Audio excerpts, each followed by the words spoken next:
Good afternoon, everyone. We're now joined on the dais by Indiana head coach Teri Moren. Coach, welcome back. Thank you. We will ask for an opening statement, and then we'll take questions from the room.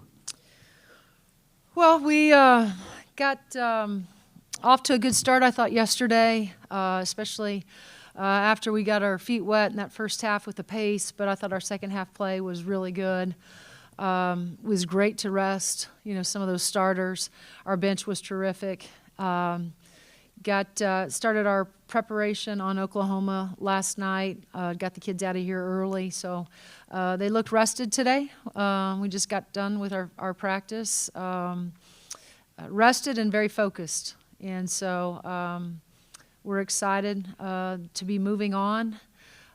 We know that we have a challenge ahead of us and a very, very good Oklahoma team that's going to pose some challenges for us, but we're excited to be, in this position to play tomorrow night.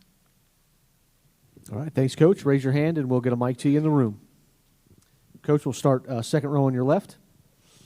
Ryan Canfield, Indiana Daily student. Coach, how does it feel to be back at the stage where you guys had an early exit last year? How does it feel to just, get a second chance? Yeah, well, we don't look backwards. We only look forward to what's ahead of us, and so we feel really good about being where we are right now.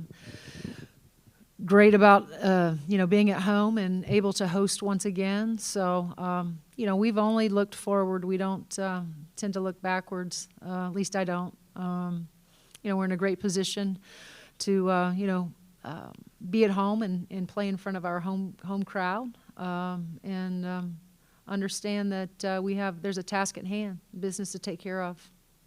We'll go first row right in front. Hey, Coach. I saw you guys all watching the second game last night. What's the biggest thing you think you learned from that and just your preparation so far? Well, watching it, I don't know that any of us could have determined who was going to win it.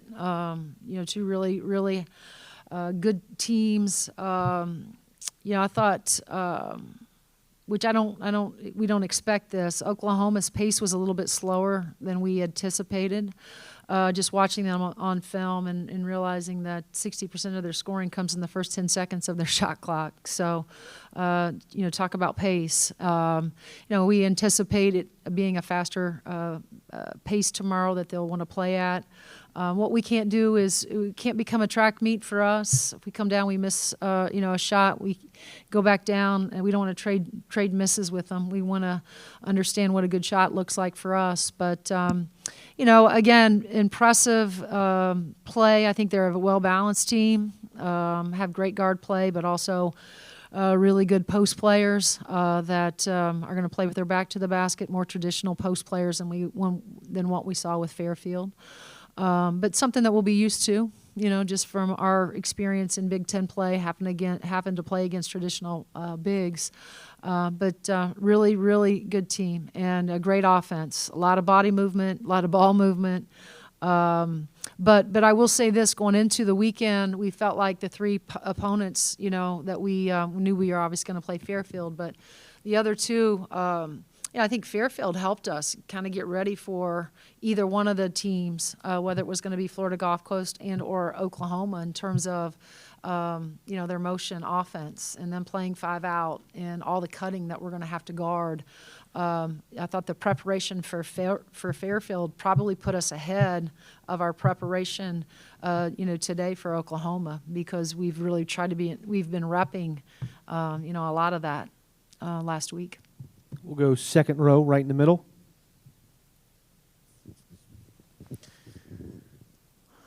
Mike, we'll what go you got? first row on the left.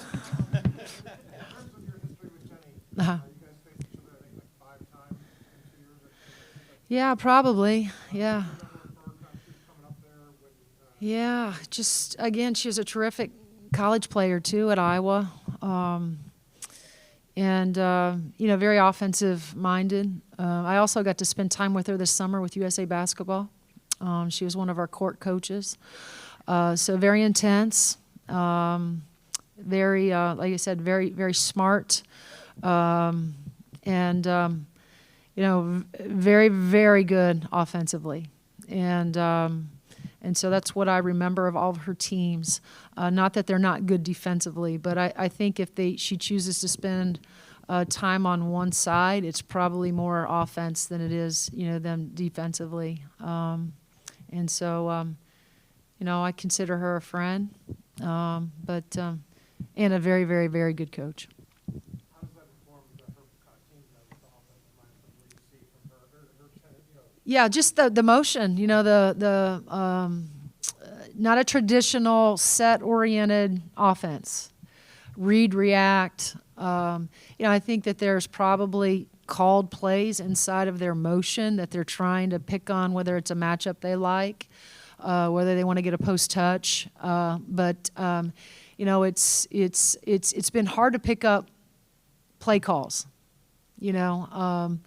and that's how you know that what they run is. There's some freedom inside of that, but I do think there's specific people that she wants to get a touch from, and that's what's been hard to figure out what that call is from the sideline. I think we have, in watching all the film that we've watched and even watching them live yesterday, maybe picked up on 2 play calls, and that makes it hard because it makes it hard for when we go into preparation to say this is the call for this action, and so that's where they make it a challenge. We'll go front row on your left. Seth. Yep, got you, Is this Seth. on? What you Yeah, got? hey. Obviously this is the last game tomorrow for Mackenzie and Sarah at Assembly Hall. You've seen how that moment went for Allie a couple years ago, and Yeah. also on the other side how it went for Grace last year. How important is it for them and for you all to leave Mac and Sarah with one I last haven't positive really memory thought on this about court? that. Again, we've just been so task oriented on, what we have to do starting yesterday. Again, I think we're all just, and I've said it. We're working off of just being grateful. Right now that we're playing, but understanding that we're entitled to nothing. And, just because it's Mackenzie and Sarah's last game and Ariel's last game, that doesn't entitle us to, wanting the script to be that, they won their last game here in Assembly Hall. I mean, we're not entitled to that. We understand that we got to work for that. We got to earn it. And so that's really been our focus. We haven't, got caught up in the feelings of, what it being their last game. If you're joining us on Zoom and have a question, use the raise your hand function. If you're in the room and have a question, please raise your hand. We'll get you a mic.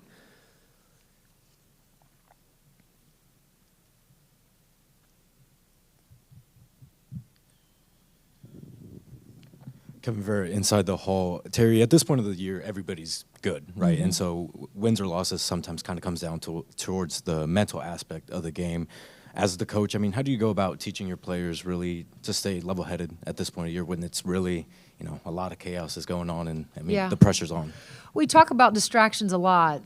We talked about it going into this week. We're trying to keep the distractions at a minimum and understand that, it's a privilege to be in this tournament. And in order to advance, you have to, every game has to come one at a time, but there has to be a certain level of focus too. And, whether you have, just the blinders on, and just that laser focus that we've had. I've tried to be very intentional about how much time we've been on the floor, managing that, but also like today, we watched film last night. We watched film again this morning. We took advantage of our time while we were waiting for media to watch position film with them. And so, I call it mental reps. So although we may not be getting physical reps, which we did earlier, but we kept that short. I think we've really tried to take advantage of the time and get the mental reps, in watching this offense that I'm speaking of, because of all the movement that's going to be required and the discipline, but also the communication that it's going to take. And so, I think that there is, when you have leaders like Mackenzie, you have leaders like Chloe and even Sid, there's a seriousness about this group right now. And, even, just listening to them, whether it's before we start, whether it's after we get done with a certain drill, and we know that we're going to talk about, as I call it, we're going to talk about them. They know who the opponent is. Just the chatter that goes on with dial in, focus in. That's the kind of conversations they're having. They were very serious in our walkthrough today, or maybe we didn't walk through, but we didn't go 100%. And so I think there's been a great focus about this group and a seriousness about this group with how they prepared for Fairfield, and certainly how we're preparing right now for Oklahoma. Go first row right in front. Kind of within that same realm, but the seriousness before leads to the emotional playing within it. And in talking to the players, especially Mackenzie was emotional on and off the court with some hand motions and some yelling. And she said, you guys play better when you have that emotion, when you're free, when you're fun. What's it like watching them? I love those it. Moments? I love every moment of it because we talk about joy a lot in our program, and I want them to play with joy. But we talk a lot about playing with emotion but not being emotional, and I think there's a difference between those two things. And right now I think that from Sarah yesterday to Mackenzie, when things get going in the right direction for us and they're feeding off of each other, there's a tremendous amount of joy that they're all playing with, and I love it because it's a game at the end of the day, and you want them to enjoy it, and I think, I get tickled at watching them feed off of each other, the bench and all of it. How excited they get for one another is really cool. We'll go second row right in the middle. Yeah, Terry, you're now kind of experienced with the tournament. I think it was your 6th bid. In terms of your experience, is there anything that earlier in your career that just didn't work when you were doing tournament prep that you've thrown out? I mean, you talked about being more intentional at practice time. Yeah. I mean, is this something you change year to year? I know you guys are very habit-based, but Right. in terms of tournament prep, Yeah. what have you learned kind of through the years if you've gained experience kind of going through it? Probably, Mike, that less is better, And when I say less, I don't mean, I mean duration of practice time. I've really tried to cut back probably in the last month, 3 weeks, but especially the last 2 weeks of really the duration of practice, really hitting them with maybe an hour, 15, 75 minutes of hard, intense work, whether it's, and again, a combination of both offensive, defensive work, but trying to do more in our preparation like today, really giving them those mental reps of film. We'll do it again tomorrow because we will have a gap between our shoot-around time and I call it our eat-around time, instead of we'll watch more film that'll butt up to their eat-around, and then they'll go home and then come back because I want to try to keep it as routine as we can in terms of our normal prep time, even though it's not. But probably just that less is better for this group, especially because you can lean on their experience and trust in their experience, that they can watch film and still get really good information from it without having to go on the floor and do it physically. We'll go first row right in front. Ryan Costello, the Hoosier Network. Coach, you were talking about the experience. How much does that allow them to stay dialed in while also showing that emotion on the court? Well, I think it, again, when at least in my experience, I think when your team feels confident, right, that there won't be any surprises in their preparation. I think it gives them not just confidence, but I think it puts them sort of at ease also. And then when you find, when you start having some success, whether it's on the defensive side of the ball and or offensive side of the ball, I think it sort of snowballs, right, for us at least. When Sarah gets hot, you feel like you watch Sid hit a few shots and Yarden hit a few shots, and we're sharing the ball and we're putting the ball inside to Mac and we're scoring, but then we're going down and we're getting the stops that we need. I think that brings us. It's fun to play that way, and it always doesn't. It doesn't always happen that way, but I think both pieces of it, with the confidence, but knowing that they've done the work, and now it's just a matter of getting on the floor and trying to execute, the game plan as well as they can. We have time for 2 more, and Indiana's locker room is now closed. front row on the left. Teri, I know you said before when asked about last year that it was, you are not looking back, looking forward. Obviously, your team has experienced, that disappointment from last year, and, you've made deep runs in this tournament. Just kind of having experienced both sides of that, does that perspective kind of give you all any benefit going into another big game like this? Yeah, I think so. I think any time that you fall short on a goal. I mean, I think you've heard Mackenzie and I think Sid talk about a little bit of having a chip. I think that all can be good to an extent, but I go back to the fact that we've we're prepared for this moment, and we'd love to win all of them, but we know that that's probably not going to happen during the duration of the season. But I think all of our times that we've come up short on our schedule has taught us a lesson that we can take into this tournament. But also having this tournament experience, we understand how important the start is. And that's where, I talked to them a lot last year. I felt like in that Miami game, we got off to a slow start. And so tomorrow, I think our start's going to have to be it's going to be critical to how we're going to, how we'll do. We'll take last question in the front row right in front.